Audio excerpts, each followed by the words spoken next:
आज की कहानी है माँ का उपहार। कहानीकार हैं शैवाल चक्रवर्ती। सन 1942 में महात्मा गांधी द्वारा चलाया गया अंग्रेजों भारत छोड़ो आंदोलन सारे देश में आग की तरह फैल चुका था। बंगाल का बच्चा बच्चा आंदोलन में भाग लेने के लिए उठ खड़ा हुआ था। इन्हीं दिनों इस आंदोलन के दौरान कलकत्ता, जो अब कोलकाता के नाम से जाना जाता है, में स्वतंत्रता के दीवानों ने एक मौन जुलूस निकाला। जुलूस चुपचाप शांत भाव से तिरंगा झंडा लिए हुए शहर की मुख्य सड़क पर आया। जुलूस के आते ही उस पर गोलियों की बौछार होने लगी। सबसे पहली गोली 70 वर्ष की उस वृद्ध महिला को लगी जो तिरंगा झंडा हाथों में लिए जुलूस में सबसे आगे थी। गोली लगते ही वह वृद्धा वंदे मातरम कहती हुई धड़ाम से गिर पड़ी। इससे पहले कि उसके हाथों से तिरंगा झंडा नीचे गिरता, एक छोटे से लड़के ने दौड़कर झंडे को संभाल लिया। लेकिन पुलिस तो जुल्म ढाने पर उतरी हुई थी। वह लगातार गोलियां चलाती रही, जिससे वह छोटा सा लड़का भी गोली लगने से शहीद हो गया। पुलिस की इस गोलाबारी और लाठीचार्ज से 3 महिलाएं और कई बच्चे शहीद हो गए। जुलूस पर गोली चलाने का आदेश देने वाला पुलिस कमिश्नर था गॉर्डन जैक्सन। अंग्रेज सरकार के इस जुल्म ने स्वतंत्रता के लिए प्राण निछावर करने वालों के दिलों में उथल पुथल मचा दी। उन्होंने एक दल बनाया और उसकी बैठक बुलाई। उस बैठक में फैसला लिया गया कि जितनी जल्दी हो सके इस पुलिस कमिश्नर को खत्म कर देना है। शारदा देवी नाम की एक युवती ने इस काम की जिम्मेदारी अपने हाथ में ली। लगभग 2 माह बाद गॉर्डन जैक्सन को एक हाई स्कूल के समारोह में मुख्य अतिथि के रूप में आमंत्रित किया गया। पुरस्कार वितरण के समय शारदा देवी ने जैक्सन पर गोलियां चला दीं। 2 गोलियां जैक्सन का कंधा चीरती हुई निकल गई। समारोह में भगदड़ मच गई। जैक्सन को तुरंत अस्पताल ले जाया गया। ऑपरेशन हुआ। जैक्सन तो बच गया, लेकिन उसने छुट्टी ले ली और वह तुरंत इंग्लैंड वापस चला गया। शारदा देवी को समारोह स्थल पर पुलिस ने पकड़ लिया। उन पर मुकदमा चलाया गया और 15 साल की सज़ा सुना दी गई, और सज़ा भी काले पानी की, यानी उन्हें अंडमान भेज दिया गया। वही शारदा देवी अरुण की माँ हैं। अरुण अपनी माँ शारदा देवी से इस कहानी को कई बार सुन चुका है। अरुण को इस बात पर गर्व है कि उसकी माँ कोई साधारण महिला नहीं है, बल्कि देश के स्वाधीनता संग्राम की एक बहादुर और साहसी योद्धा हैं। अरुण को अपनी स्कूल की किताबों के अलावा कहानी की किताबें पढ़ने का भी शौक है। वह ज़्यादातर बहादुर और साहसिक काम करने वालों की जीवनियां व घटनाएं पढ़ना पसंद करता है। अरुण जब 13 वर्ष का था, तभी उसके पिता का अचानक स्वर्गवास हो गया। इसलिए शारदा देवी ने एक कन्या विद्यालय में अध्यापिका की नौकरी कर ली और अरुण को एक बोर्डिंग स्कूल में भेज दिया। अरुण को माँ से दूर रहना अच्छा नहीं लगा, लेकिन बाद में बोर्डिंग स्कूल में अपने दोस्तों के साथ उसका मन लग गया। अरुण अपने स्कूल का जाना माना छात्र था। उसे सबसे कुशल तैराक का पुरस्कार 3 वर्षों से लगातार मिल रहा था। वैसे वह भारतीय वायुसेना में पायलट बनना चाहता था। उसका बोर्डिंग स्कूल सिलीगुड़ी में था, सेंट कोलंबस बोर्डिंग स्कूल। यह स्कूल तीस्ता नदी के किनारे बना था। इस नदी से अरुण को बहुत लगाव था। इम्तिहान के दिनों में जब वह देर रात तक पढ़ता रहता, तो सुनसान अंधेरे में तीस्ता के बहने की आवाज़ उसे बहुत अच्छी लगती। गर्मियों में पानी कम होने से तीस्ता का बहाव मंद पड़ जाता और वर्षा ऋतु के आते ही वह बहुत तेजी से बहने लगती। जब भी अरुण अकेलापन महसूस करता, उसके किनारे जा बैठता। तीस्ता उसे अपनी माँ जैसी धीर, गंभीर लगती थी। स्कूल के नियमानुसार अरुण पूरे साल में केवल 2 बार घर आ जा सकता था। एक बार दुर्गा पूजा की छुट्टियों में और दूसरी बार क्रिसमस की छुट्टियों में। इसके बीच वह माँ को लगातार पत्र लिखता रहता और जवाब में आए माँ के पत्रों को बार बार पढ़ता। माँ की सभी चिट्ठियाँ उसने एक छोटे लकड़ी के डिब्बे में संभाल कर रख रखी थी। जब भी उसे माँ की याद आती, वह पत्र निकाल लेता और उन्हें पढ़ता। पत्र पढ़ते हुए उसे ऐसा महसूस होता कि माँ उसके सामने ही बैठी हैं और उससे बातें कर रही हैं। दुनिया में उसे माँ से ज्यादा प्यारा कोई न था। लेकिन इस बार दुर्गा पूजा की छुट्टियों में जब वह आया तो अपनी माँ से गुस्सा हो गया। गुस्से का कारण यह था कि शारदा देवी के पास आज भी रिवॉल्वर था, जिससे उन्होंने जैक्सन पर गोली चलाई थी। गोली चलाने के बाद उन्होंने रिवॉल्वर फेंक दिया था, परंतु उनके किसी साथी ने उठा लिया था। वर्षों बाद जब भारत स्वतंत्र हो गया तो वह रिवॉल्वर उसने उन्हें भेंट कर दिया था। वह रिवॉल्वर उनके लिए एक महत्वपूर्ण यादगार था। उन्होंने एक छोटे से बक्से में उसे बहुत संभाल कर रख छोड़ा था। अरुण उस रिवॉल्वर को देखना चाहता था। इसके लिए उसने माँ से कई बार कहा, परंतु माँ ने हर बार उसे यह कहकर टाल दिया कि अभी तुम बहुत छोटे हो। लेकिन इस बार अरुण ने जिद ही पकड़ ली कि वह रिवॉल्वर मुझे दिखाओ, मैं अब बड़ा हो गया हूँ। नहीं, अभी नहीं, सही समय पर मैं तुम्हें दिखा दूंगी। बस अरुण इसी बात पर माँ से नाराज था।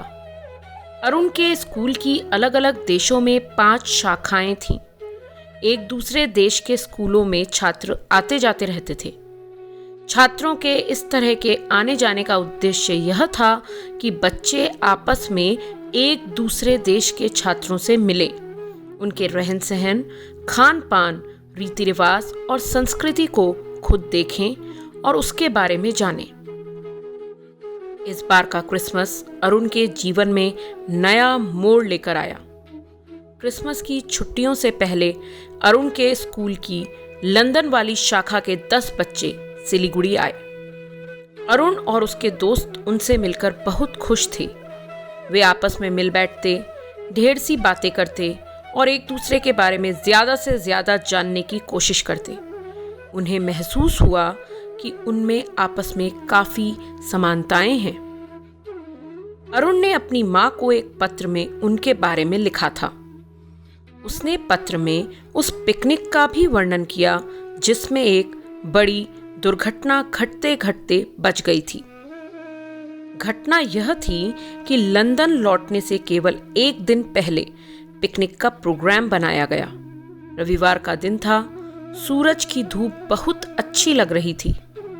ठंड के दिनों में खिली हुई धूप का तो अपना ही आनंद होता है। इतिहास के अध्यापक सुबीर रॉय और लंदन से आए फादर रोनाल्ड पिकनिक में बच्चों के साथ थे। सुबीर रॉय के जिम्मे खाने पीने का इंतजाम करना था। कुछ लड़के गप्पे मार रहे थे तो कुछ बैडमिंटन खेल रहे थे। तभी कुछ लड़कों को तीस्ता नदी में नहाने की बात सूझी। वे सुबीर सर के पास पूछने गए।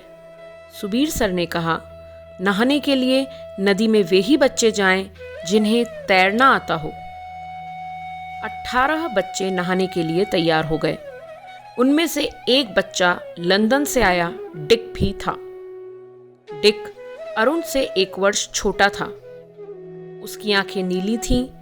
वह माउथ ऑर्गन बहुत अच्छा बजाता था। जब रात में सब बच्चे खाना खाकर हॉल में जमा होते तब डिक माउथ ऑर्गन बजाता।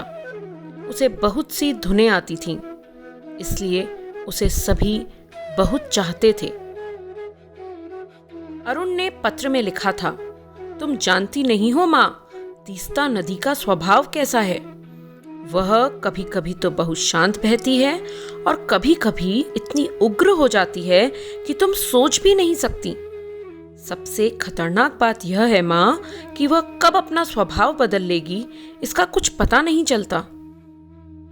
उस दिन हमें यह पता नहीं चला कि तीस्ता इस तरह अचानक अपना स्वरूप बदल लेती है। पहले 10 बच्चों ने नदी में छलांग लगाई। डिक भी उन्हीं में से एक था। मैं तीस्ता के किनारे रेत में बैठा था। तभी बचाओ बचाओ की आवाज सुनाई दी। मैंने देखा डिक पानी के बहाव के साथ बहा जा रहा है और सहायता के लिए हाथ पांव मार रहा है। तैर रहे दूसरे लड़के उसके पास पहुंचना तो चाह रहे थे, पर पहुंच नहीं पा रहे थे क्योंकि पानी का बहाव बहुत तेज था। इस दृश्य ने मेरे दिमाग को झन्ना दिया। माँ, मैं समझ गया था कि डिक को तैरना अच्छी तरह नहीं आता। अगर कुछ और देर हुई तो वह भंवर की तरह खिंचा चला जाएगा। उसका जीवन खतरे में था माँ। मैंने फौरन छलांग लगा दी। मैं जानता था कि डिक की तरफ जाने का मतलब है अपने को खतरे में डालना, लेकिन मैं अपने दोस्त को किस तरह डूबने देता। क्या यह हम सबके लिए शर्म की बात नहीं होती? मैंने तेज और तेज तैरने की कोशिश की। मैंने उस समय तैराकी के वे सभी तरीके अपनाए जो मैंने सीखे थे। मैंने अपना सिर ऊंचा रखा और जब किनारे की ओर देखा तो वहां फादर रोनाल्ड और सुबीर सर खड़े थे, जो मेरा उत्साह बढ़ा रहे थे और डिक को लगातार तैरने के लिए कह रहे थे। मैं बता नहीं सकता माँ कि मैं किस तरह और कितनी देर में डिक के पास पहुंचा। मुझे अब हल्का सा भी याद है कि मैंने डिक के बर्फ जैसे ठंडे शरीर को खींचा और वापस किनारे पर ले आया। माँ, जब मेरी आंखें खुली तो शाम हो चुकी थी। मैं स्कूल के अस्पताल के पलंग पर लेटा था। मैंने देखा फादर रोनाल्ड और हमारे प्रिंसिपल साहब मिस्टर मार्टिन मेरे पास ही खड़े थे। माँ, उन्हें देखते ही मैंने पूछा, डिक कैसा है? वह ठीक है, मिस्टर मार्टिन ने कहा। तुम कैसे हो बेटा? मैं ठीक हूं सर, मैंने मुस्कुराकर जवाब दिया। मिस्टर मार्टिन मेरा सिर सहलाते हुए बोले, तुमने बड़े साहस का काम किया अरुण। तेज बहाव में लगभग 3 मील तैरना कोई आसान काम नहीं था मेरे बच्चे। बहुत बहादुर हो तुम, फादर रोनाल्ड ने भरे हुए गले से कहा। धन्यवाद सर, मैंने धीमे से कहा। मेरी आंखें एक बार डिक को देखना चाह रही थीं। मैं बिस्तर से जरा सा उचका तो सामने के पलंग पर डिक लेटा दिखाई दिया। वह मेरी तरफ देखकर मुस्कुराया। बदमाश लड़के, जब तुम ठीक से तैरना नहीं जानते थे तो नदी से खिलवाड़ करने क्यों उतरे? मैंने उसे प्यार से डपटते हुए कहा। मिस्टर मार्टिन ने हमें गर्म गर्म कोको पीने को दिया। फादर रोनाल्ड ने मेरा हाथ अपने हाथ में ले लिया। उनकी आवाज़ बहुत गंभीर और गला भरा हुआ था। उन्होंने कहा, अरुण, कल हम लोग वापस लंदन जा रहे हैं। तुम्हारा साहस मेरी यात्रा की सबसे कीमती यादगार है। यदि तुम डिक को नहीं बचाते तो मैं उसके माता पिता को मुंह दिखाने लायक नहीं रहता। मैं उनसे क्या कहता? ईश्वर तुम्हें लंबी उम्र दे मेरे बच्चे। उनकी आंखों में आंसू भरे थे। जानते हो अरुण, डिक का भारत आने वाले बच्चों में नाम नहीं था। इसकी जिद पर ही इसे यहां लाया गया था, सुबीर सर ने कहा। जिद कैसी? उसका कहना था कि भारत से उसका विशेष संबंध है। विशेष संबंध? हमारे भारत से? मैंने पूछा। हाँ, क्योंकि वर्षों पहले उसके पिताजी यहाँ सर्विस करते थे। जब फादर रोनाल्ड ने उसके पिता का नाम बताया तो माँ, मैं 1 मिनट के लिए सन्न रह गया। मैं मिलने पर उसके बारे में बाकी बातें बताऊंगा, जिसे सुनकर आप आश्चर्य करेंगी। मिस्टर मार्टिन ने मुझे छुट्टी दे दी है ताकि मैं कुछ दिन आपके पास रह सकूं, और मेरा टिकट भी बुक करा दिया गया है। रविवार की सुबह दार्जिलिंग मेल से मैं सियालदह पहुंच जाऊंगा। आशा है आप मुझे लेने स्टेशन पर आएंगी। आपका प्यारा बेटा अरुण। पत्र मिलने के दिन से ही शारदा देवी अपने बेटे का बेसब्री से इंतजार कर रही थीं। सुबह ट्रेन आने से पहले ही वह स्टेशन पहुंच गईं। उन्हें मिस्टर मार्टिन का भी एक पत्र मिला, जिसमें उन्होंने अलग से अरुण के साहस की प्रशंसा लिखते हुए यह भी लिखा था कि डॉक्टर ने उसे कुछ दिन आराम करने की सलाह दी है, अतः हम चाहते हैं कि वह छुट्टियों के दिन आपके पास बिताए। प्लेटफॉर्म पर ट्रेन के रुकते ही अरुण माँ से लिपट गया। आप कैसी हैं माँ? मैं ठीक हूँ, तुम बताओ, माँ ने उसे निहारते हुए पूछा। मैं तो बिल्कुल ठीक हूँ, आत्मविश्वास से भरे अरुण ने जवाब दिया। वे दोनों टैक्सी में बैठ गए। तब शारदा देवी ने पूछा, बेटे, तुमने डिक के बारे में कुछ बताने के लिए पत्र लिखा था, बताओ ना, मैं भी बहुत उत्सुक हूँ। हाँ माँ, यह एक संयोग की बात है, इसलिए मैं चाहता था कि आपसे मिलने पर ही यह बात बताऊं। क्या आप अंदाज़ा लगा सकती हैं माँ कि डिक कौन है? माँ, डिक मिस्टर गॉर्डन जैक्सन का सबसे छोटा बेटा है, जो सन 1942 में कलकत्ता में पुलिस कमिश्नर थे और जिन पर गोली चलाने के कारण ही आपको जेल हुई थी। शारदा देवी अरुण की बात सुनकर सन्न रह गईं। उनकी आंखों के सामने उस समय की गई पुलिस की बर्बरता का दृश्य घूम गया कि किस तरह जुलूस पर जैक्सन ने गोली चलवाकर छोटे छोटे बच्चे तक को मरवा दिया था। अरुण यह बात समझ नहीं पा रहा था कि आखिर उसकी माँ एकाएक उदास क्यों हो गई। वह लगातार टैक्सी की खिड़की से बाहर देखे जा रहा था और उसकी माँ भी बाहर देखे जा रही थी। माँ, उसने पुकारा, परंतु उन्होंने कोई जवाब नहीं दिया। अरुण निराश हो गया कि डिक को बचाने की उसकी बहादुरी पर माँ ने कुछ नहीं कहा। क्या मिस्टर जैक्सन के लड़के को बचा लेना माँ अच्छा नहीं लगा? अरुण अभी सोच ही रहा था कि घर आ गया। टैक्सी से उतरकर शारदा देवी ने किराया दिया। रामू काका अरुण का सामान अंदर ले गए। तुम मेरे साथ आओ अरुण, माँ ने उससे कहा। सोने के कमरे में पहुंचकर शारदा देवी ने अलमारी खोली, उसमें से एक बक्सा निकाला और बोली, अरुण बेटे, देखो ये रिवॉल्वर। मैंने इसे हमेशा अपने पास रखा क्योंकि यह शहीदों की यादगार है। आज तुम्हारे साहस, तुम्हारे विचार और तुम्हारे मित्रता के इस व्यवहार को देखकर यह रिवॉल्वर सिर्फ दिखा ही नहीं रही, बल्कि तुम्हें सौंप भी रही हूँ, क्योंकि जब तुम बड़े हो गए हो और इसे संभाल कर रखने योग्य भी अब तुम हो गए हो। अरुण ने रिवॉल्वर को बड़े आदर से अपने माथे से लगाया और फिर झुककर माँ के पांव छू लिए।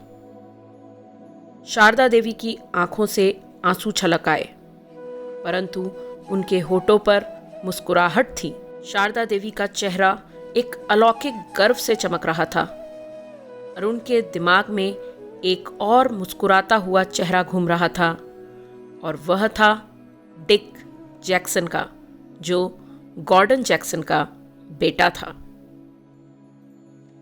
आप जब ये कहानी पढ़ते हैं या सुनते हैं तो आप वाकई जान पाते हैं कि मित्रता क्या है। आप वाकई जान पाते हैं कि देश ने खुद को स्वतंत्र कराने के लिए किस तरह के प्रयास किए थे। आप स्वतंत्रता सेनानियों की संघर्ष गाथा को समझ पाते हैं। आप जान पाते हैं कि गोली चलाना एक खेल नहीं है। जब सैनिक या कोई स्वतंत्रता सेनानी या योद्धा गोली चलाता है तो वह रक्षा के लिए होती है, आत्मरक्षा के लिए होती है, देश की रक्षा के लिए होती है। पुलिस जब गोली चलाती है तो वह समाज की रक्षा के लिए होती है। किसी भी प्रकार का प्रहार सामूहिक रक्षा के लिए किया जाता है। यदि किसी भी प्रकार का आक्रमण के लिए किया जाता है तो वह आसान नहीं है और न ही सकारात्मक है। अंत में मैं एक बात के साथ अपनी बात खत्म करना चाहूंगी। यदि आप किसी कार्य में सफलता चाहते हैं या किसी से मित्रता करना चाहते हैं तो उसका एक ही रास्ता है, प्रेम। घृणा और नफरत किसी भी रास्ते पर आपको सफलता नहीं दिला सकती।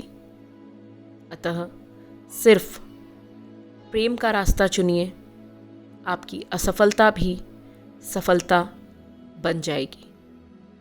आभार।